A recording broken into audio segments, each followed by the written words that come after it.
Hello and welcome everyone. My name is Desi and welcome to another one of my book reviews. And today I wanted to talk about the most disturbing book that I have ever read. And I have read a fair amount of books. This one I started reading in like 2013, a while ago, but I didn't get all the way through it. I got distracted or whatever, and also was really disturbing, so I just decided to read something else. But I decided to give it a go, and I actually munched through it pretty quick. I finished it in a little less than a week, and I just finished yesterday. And this is Filth by Irvine Welsh. It was done in 1998. It's in a Scottish dialect, so there's a lot of things that I had difficulty understanding, but I get the gist of it, and I guess watching Outlander kind of helped me understand the Scottish dialect a little bit more too, so there was things that I picked up this time that I didn't in 2013.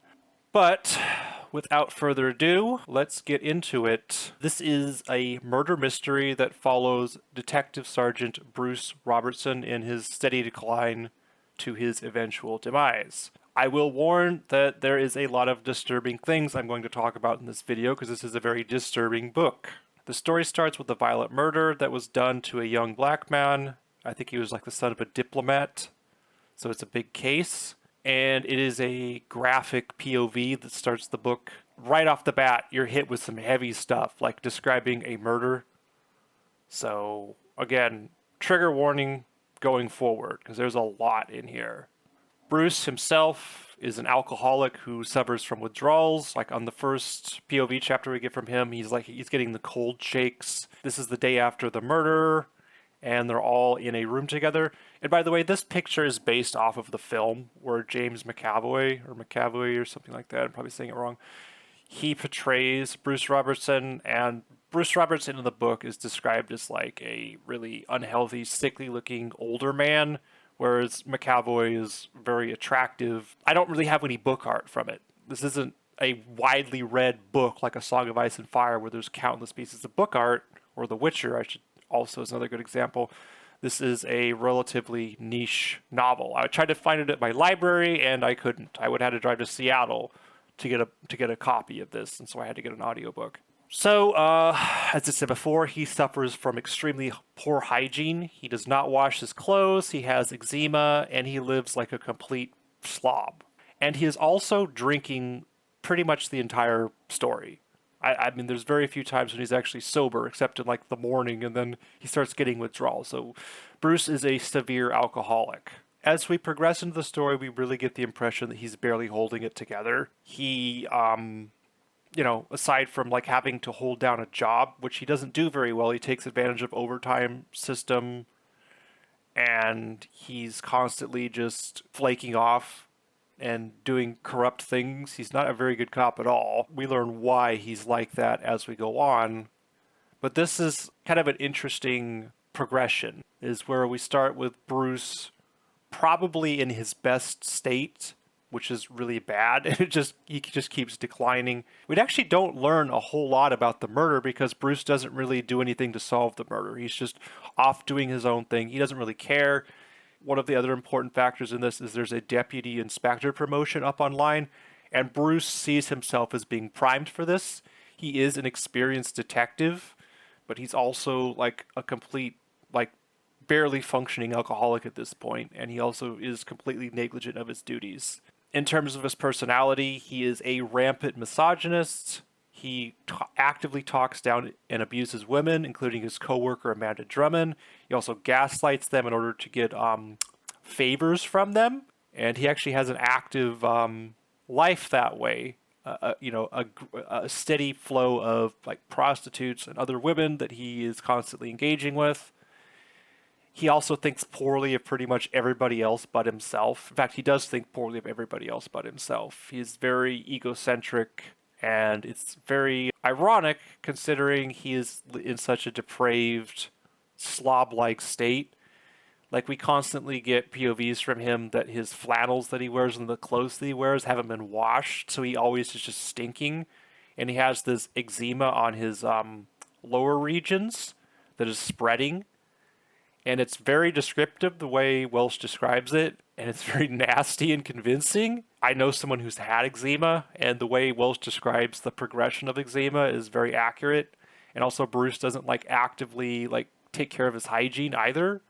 So it just makes it worse. And he's always like itching, and I won't get into it because it's absolutely disgusting. And as I mentioned before, he's corrupt, and he has a friend and rival, Ray Lennox, that is a younger version of him essentially.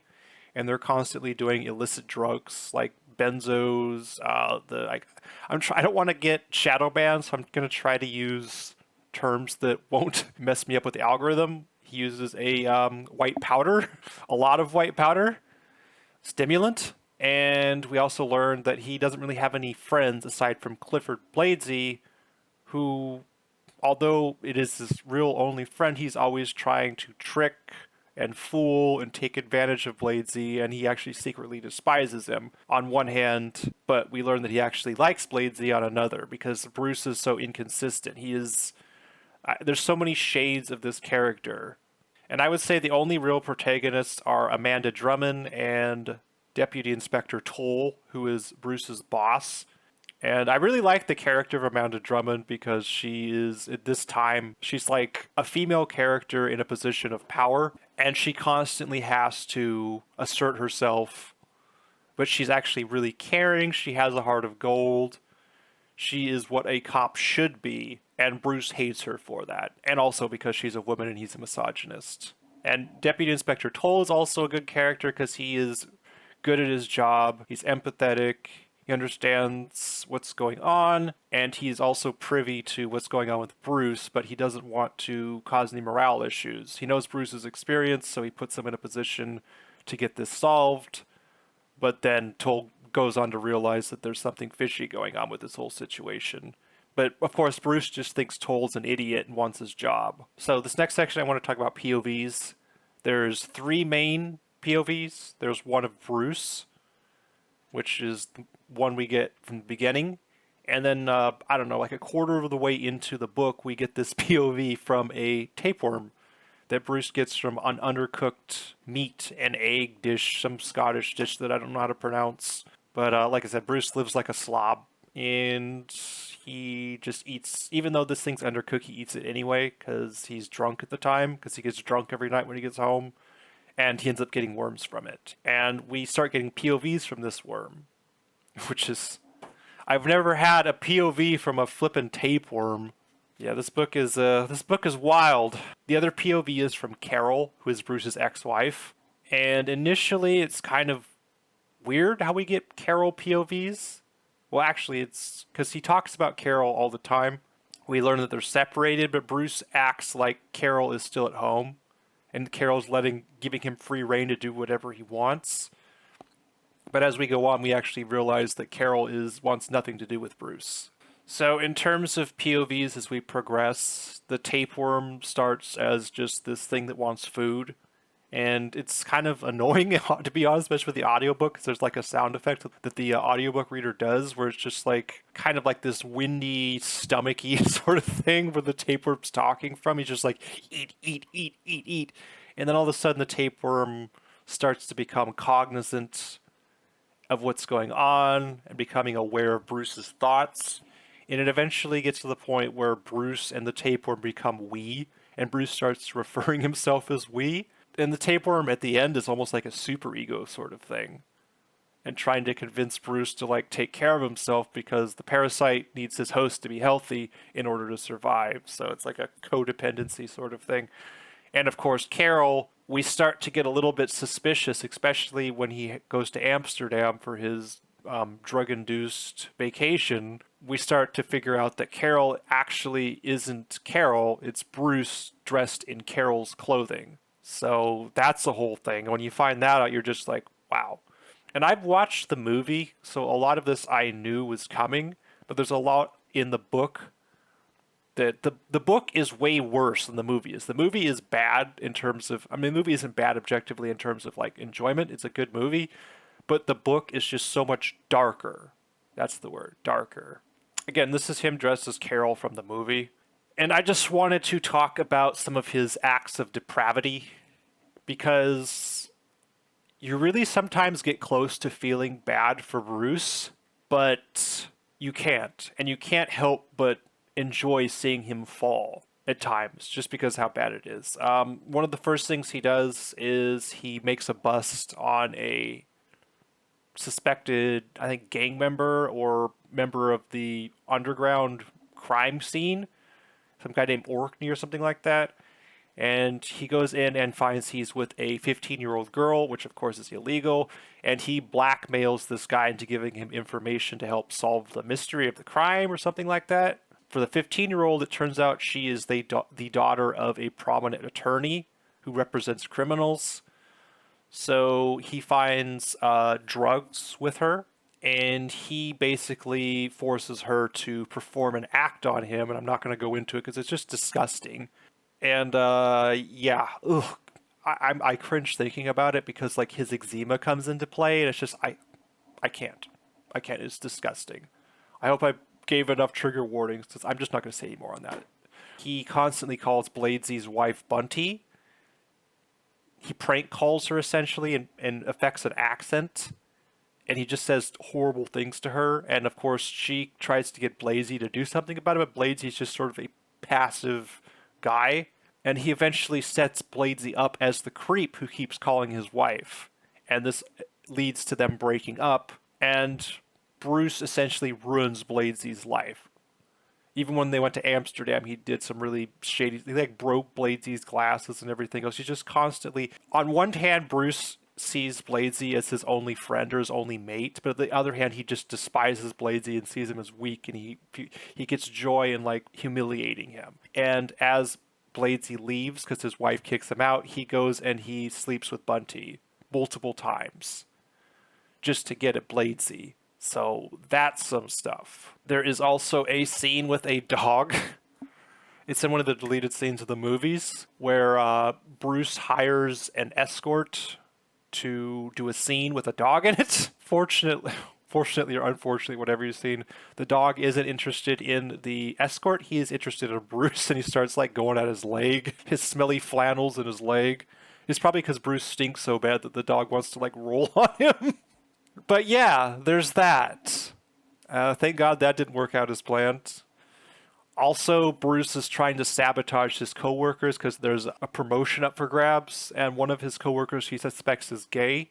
So he puts graffiti up on the walls and shows it to everybody and acts like somebody else wrote it, and be like, oh, I can't stand that this is happening to my... He just puts on this affectation that he cares about this when he's the one who wrote it in the first place. He makes a huge deal out of it. There's countless other things. I had a list, but I want this to be a relatively short video, so I'm going to just sort of say that if you want to know about all of his depraved acts, you can read like a synopsis, or you can just read the book itself. It's a very good book, but it's not for the faint of heart. The reason why I was so interested in this is because it deals with addiction, and as someone who has... It's very interesting to see Bruce's decline, and it's very well written, too. It's very gritty.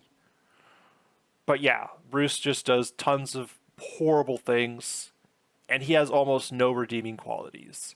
He is intelligent, he is a manipulator, so he does have like a very good mind, which unfortunately he doesn't use for the good of his community. He uses it to manipulate and for corrupt purposes. One of the only good things he does, in fact, is he tries to rescue a man who is having like a heart condition or a breathing condition.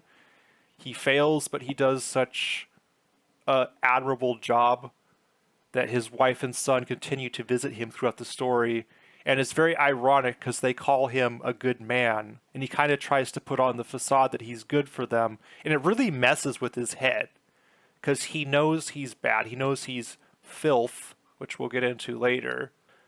She constantly is saying, this is a good man, this is a good man, this is who you want to be like, this is a good police officer. And there's even something in the paper that says that Bruce tried to help save this guy, and it's a commendation. And even his fellow officers, including Drummond, who despises him, comes to say, hey, Bruce, you did a really good thing. I'm sorry that happened. And it's just really, really messes with him because he doesn't know how to process it. And now we get to the end of the book. And I really like this scene in the movie. And this female character is Amanda Drummond. And this is a confrontation they had, and this is really where he starts to spiral, is because Amanda Drummond, he, of course, sees her as inferior. He doesn't respect her. He sees her as stupid. And in fact, Amanda Drummond is very competent. She's a very, I guess, like I said, she's one of the main protagonists. She is the protagonist in a lot of ways, and Toll is the other one. And finally, she confronts him when he starts having these basically breakdowns. At this time, this is like the latter half of the book, he is actively succumbing to his addiction. His eczema is getting worse. His mental state is completely shot. And this is after the holidays too, so he's been going on multiple binges, and he just looks awful, and he smells terrible, and he's riding with Drummond in the car for the investigation, and he's like having cold shakes. He has a horrible hangover, and her like perfume is causing him to want to vomit. And she straight up asks him like, "Hey, Bruce, are you all right?" And of course, he doesn't suspect that she actually cares about him because he can't wrap his head around that. And so he accuses her of fancying him, and she like in the scene, she gets in his face and says, "No, you're completely repulsive to me. You're disgusting. You're reprehensible. I can't stand you, but I care about you as a colleague because we're trying to solve this mystery. We're trying to solve this murder. And I want you to be in the best shape possible, so let me know what's going on." And he continues to say, "Oh, well, you fancy me, you fancy me, you fancy me." And she's just like, "No. I have a boyfriend who's supportive and like 10 times the man you are, but that doesn't matter because I'm worried about you. Not because I fancy you, but because you're my colleague and I want to do good work, but I can't if you're off the rails like this." And referring to yourself as we, talking about like his tapeworm and all this other stuff. And she just is like, "You're off the rails. You need help." And of course, Bruce can't wrap his head around her trying to be like a good person. So, again, great scene in the movie, great scene in the book. So, Bruce eventually almost breaks down, and he admits that he was like a good cop at one time, and he admits he used to be good at his job. But then before he can finally like say, "I'm in trouble, I need help," he snaps out of it and says, "Listen, I'm in charge of this investigation. You do what you're told. Don't try to manipulate me and shut up." And essentially gets out of the car and leaves. Like, I feel like there's so many ways where this could turn into a redemption arc, but it just never happens. That's why this book is so fascinating for me in a morbid sort of way. So Bruce ends up going out as Carol that night after another drug-induced binge. And he's just walking out in the street. And his Carol chapters are so freaking bonkers. I can't. And he's even getting like crap from people that are just like taunting and jeering him. But he's so, because he has borderline schizophrenia, we learn that he doesn't realize he sees himself as Carol. This is his way of staying close to his like one true love. It's by dressing at her to feel closer to her. So he goes out as Carol, but he is captured by the local gang he has been interacting with, and they essentially beat him to an inch of his life. He challenges one of them to a fight, and he eventually manages to push him out a window, falls like 5 stories and crashes on the concrete and dies. And then Bruce manages to escape, barely, but he's completely screwed up the investigation because of his antics, and also like his fellow officers catch him like wearing his ex-wife's clothing. And Toll, who is his superior, just is like, "Okay, you are completely loony bin bonkers. You've gone off the deep end. I'm putting you on administrative leave or whatever. We're going to have wellness people come and check on you, and we're going to take care of you." But we also learn that Toll suspects him of the murder. And like from the beginning, we get a POV of the murder. So it's not looking good for Brucey Boy here.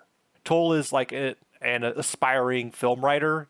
He doesn't really want to be a cop anymore. He's burnt out from the job, so he wants like he's doing hobbies, and one of those is script writing. And in the script that Toll wrote that Bruce stole, he actually sees a lot of similarities to himself and one of the characters who is actually suspected of a murder.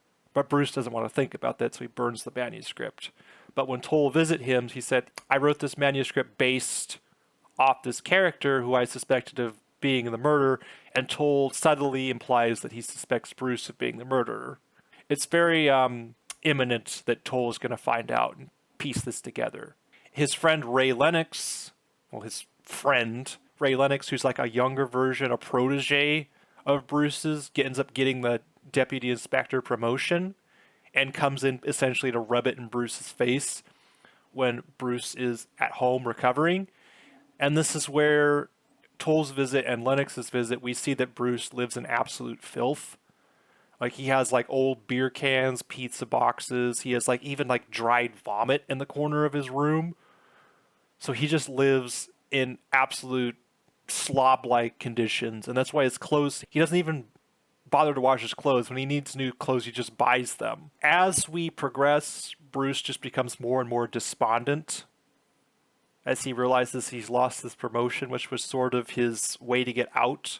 He thought he'd be able to win his ex-wife back if he got this promotion, but there's no way he's going to get this promotion because he's an addict.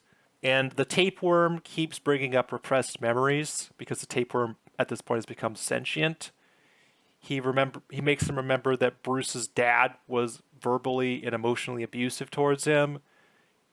He had a little brother named Stevie, and they were playing one time, and Bruce ends up accidentally killing him. He gets buried in coal. They're on like a big coal pile, and Bruce shoves Stevie down just because he was jealous or something like that. And he wasn't trying to kill his little brother, but his little brother ended up falling in like some sort of container, and the coal like crashes down after him and fills him up, and he like suffocates to death. Bruce is like covered in all this coal trying to save his little brother, and his dad comes, and his dad says, "You're not my son, you're filth." And Bruce actually figures out that Ian isn't his dad. Ian Robertson isn't his dad. And we later learned that his dad was actually a criminal known as the Beast, who assaulted his mom when she was grieving from one of her family members. And he was the result of that birth because of her religious conviction. So essentially, Bruce is the spawn of filth, and he has to live with that for the rest of his life when he finds that out. We also learned that Bruce fell in love. This is all from the tapeworm's POV. Very interesting POV. He loved a girl when he was a teenager. Rona. Okay, yeah, it was Rona. They had this really special relationship, but she ends up dying in a lightning storm, which he blames himself for, and it really wasn't. So that, with the death of his younger brother, really just completely destroys self-image. He also sees, when he's an officer, he sees one of his fellow officers like mutilated horribly, like all sorts of body parts cut off. Really nasty, disturbing stuff. And that really messes with him. So he has a ton of internalized trauma and then of course add all the addiction problems on top of that. We learn that Bruce is just a mess. Internally and externally and everything in between. So we learn that Carol, his last and latest love, his ex-wife who he dresses at, he wears her clothing, is separated from him and is with another man. And this really bothers Bruce, but Bruce doesn't want to acknowledge it, so he pretends he is Carol to deal with it because he just can't at this point. He's just a mentally broken man. Tapeworm keeps bringing this all up. At this time, Bruce and the Tapeworm have essentially become a singular entity, and they refer to themselves as we, and the POV just keeps shifting back and forth. So at this point, the Tapeworm is very concerned because Bruce's mental health has spiraled so far out of control, and the Tapeworm essentially becomes like the super ego of this entity, saying like, you can get past this, you can make it, you can do it.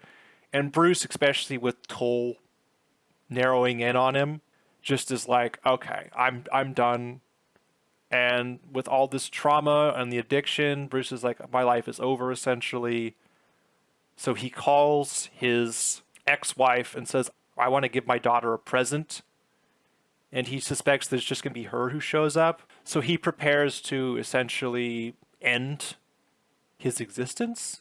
And it's shown in the movie if you want to watch it, because I don't want to get too far into it because this is really disturbing. And I really do not like the way this book ends. But we all kind of saw it coming if you read the book. And in the movie, his daughter doesn't see him do this, but in the book, Carol comes with their daughter. And as they open the door, he does the act. And the end of the book is essentially Bruce dying with his daughter and ex-wife just completely mortified seeing this. And he wears on his shirt saying, "You did this," in reference to his wife. Because, of course, he, even in his last moments, he can't take any accountability. And it's an awful ending. Like, I think that's why this book gets so many bad reviews, is because of this ending, I swear. Like, it's such a fascinating story. And then, of course, the tapeworm, when Bruce dies, also dies. So we get 2 death scenes in one. Like, and I just finished this. It's still fresh in my mind. Like, it's terrible the way this book ends. But at the same time, I haven't read a book like this. Most of these books that I read, 99% of them have a redemption arc. There's no redemption arc. This is a fall and a horrible ending. And that's why this book was so fascinating to me. So despite this being the most disturbing book I've ever read with the worst ending that I've ever seen, what a ride. In a lot of ways, this book is a masterpiece. And in a lot of ways, this is like the worst horror I've ever read. Like, this makes It by Stephen King look like a child's tale compared to the darkness in this book at times. With all that being said, that is my review of Filth. I probably won't read this book again because I've had enough. Unless I wanted to do like a professional view and somebody paid me, maybe I would. Anyways, thank you all for watching, and the next book review I do will be of something a little bit more lighthearted. See you on the next one. Peace.